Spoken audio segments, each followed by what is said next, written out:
কবি সুকান্ত ভট্টাচার্যের লেখা কবিতা জবাব। আশঙ্কা নয় আসন্ন রাত্রিকে মুক্তিমগ্ন প্রতিজ্ঞায় চারিদিকে হানবে এবার অজস্র মৃত্যুকে। জঙ্গি জনতা ক্রমাগত সম্মুখে, শত্রুদল গোপনে আজ হানো আঘাত। এসেছে দিন পতেঙ্গার রক্তপাত, আনেনি ক্রোধ স্বার্থবোধ দুর্দিনে।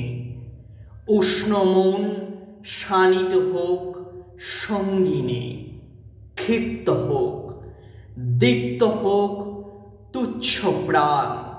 কাস্তে ধরো মুঠিতে একগুচ্ছ ধান, মর্ম আজ বর্ম সাজ আচ্ছাদন করুক চাই এদেশে বীর উৎপাদন। শ্রমিক দৃঢ় কারখানায়, কৃষক দৃঢ় মাঠে, তাই প্রতীক্ষা ঘনায় দিন স্বপ্নহীন হাটে। তীব্রতর আগুন চোখে চরণ পাত নিবিড়, প্রতিজ্ঞার জবাব দেবে এদেশের জনশিবির।